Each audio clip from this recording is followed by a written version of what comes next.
Welcome to the stage, our boy, Jack Marsho. Hello. Oh, man. Been trying to get smart, been trying to be like a smart dude that reads shit for fun, like not out of necessity. I decided to start easy. I wanted to start with a newspaper. I wanted to get out this morning, went to the shops, got myself a newspaper. What's your name, mate? Troy? Troy, when's the last time you like physically bought a paper, like a newspaper? Oh, I just moved recently, so I could get one that's like for the glasses and shit. Right, it's always for a different thing. Last time I bought a newspaper was to collect dog piss.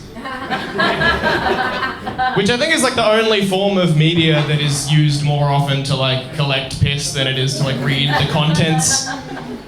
It's insane. Who can blame it as well? It's all nonsense, doom and gloom. It's no good. No good news in there. I opened it. The first story I saw was about my primary school teacher. It was very exciting. He was a personal hero of mine. His name was Mr. Little. One time in a parent-teacher interview, my mum called him Stuart. The mousy little man.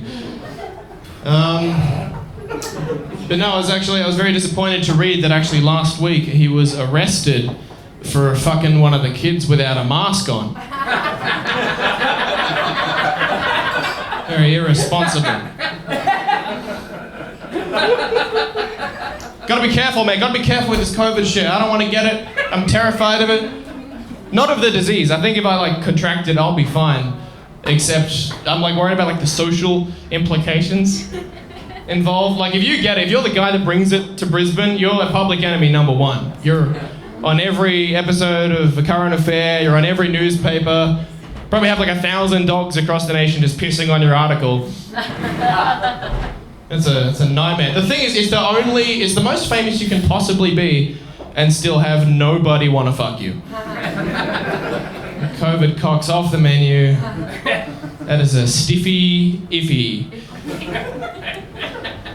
If a bunch of COVID positive people have an orgy, is that a clusterfuck? I do have a confession. I'm an anti-masker. Very, very controversial, but joke's on me because I'm also a welder. Stings me eyes. Everyone gets the shits with me. They're like, Jack, why can't you see the truth? I'm like, I can't see anything. I'm blind. Troy, you still got your foreskin, bro? No? Nice. Anyway, I was on the sunny coast recently. Went up to see my brother. So my big brother, he was a good dude, man. He was born with an extra chromosome. From what he tells me, less is more, apparently. Didn't need that one, so he just gave it to me.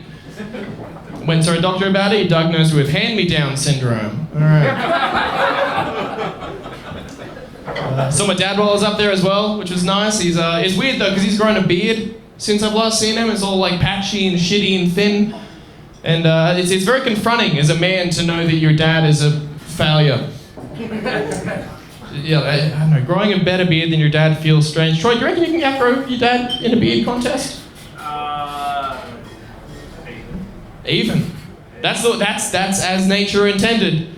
I think that's as good as you're gonna get. If you go better, it's unnatural. I feel like it should be against the law. I've drafted a law. I've sent one off to Parliament House, waiting to hear back. But basically it says that if you can grow a better beard than your father, then in the eyes of the law, now you're the dad. And you get to fuck his wife. Yes. You get to, you don't have to. It's optional. I wasn't always on the sunny coast. I used to live in Toowoomba. And if there's any like queer teenagers in the crowd looking for a place to be raised, that ain't it. It wasn't great. I think I was the only queer kid in my whole high school. It was a nightmare. I had to pretend to be someone I wasn't. I had to convince all of my straight friends that I wasn't stowing enough semen in my throat to start a bloody fertility clinic. I had to assimilate, I started doing all the things my straight friends were doing. I got into playing sports, got real into music, started selling drugs. That's it. Those are the 3 things you can do in Toowoomba. Knocked off the whole curriculum. But the problem is, I was very flamboyant back in the day. You know, everyone could tell that I was pretending to be someone that I wasn't. So when I started selling weed, that's when I got the nickname the Supply Closet. Which, not the best nickname, but better than Fag Boy, so I'll take it. That's a win. I've always struggled with that kind of stuff, like sexuality and gender and stuff. I used to identify as non-binary, which for those of you who don't know, that basically means that I would be trans, but my dad has a gun. Not allowed.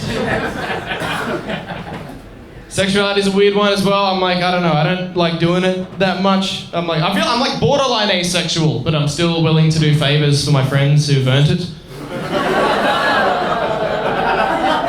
I'm like the bloke with a ute that helps you move.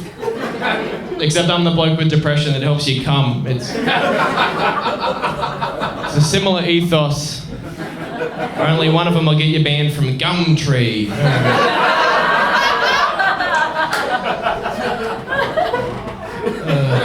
I'm glad I don't like fucking, because I don't like meeting people either. I'm not like a suave dude. I don't know, I try to be cool. I saw this person, they were quite cute. They were cutting keys in the kiosk at Westfield, and I went up and waltzed up. I was being, Mr. Cool. I leant on the bench. I'm like, so, is there a Mrs. Minute?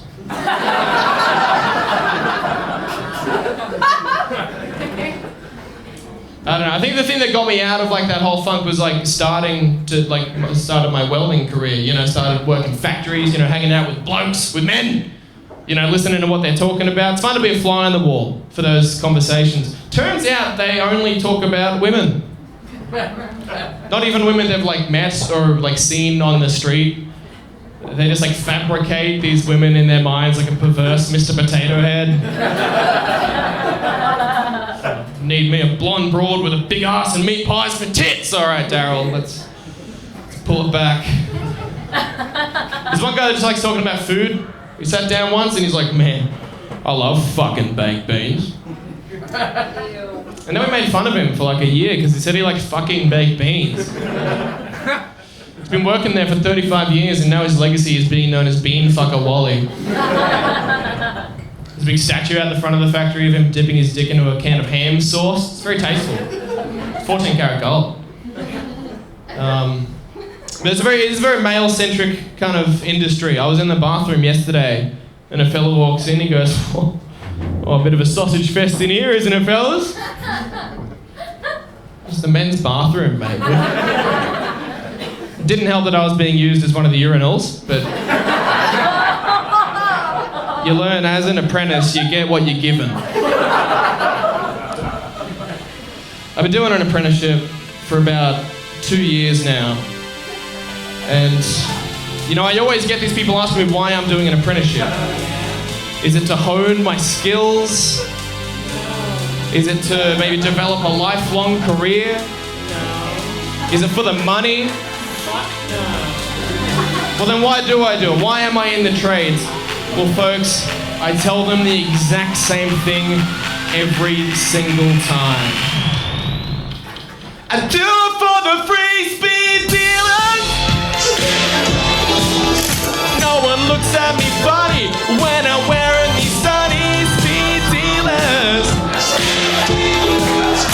No, I do not sell speed, but if you ever need some welding done, let me know. Good chat, you've been fantastic. Thank you very much. I'm Jack Marsho.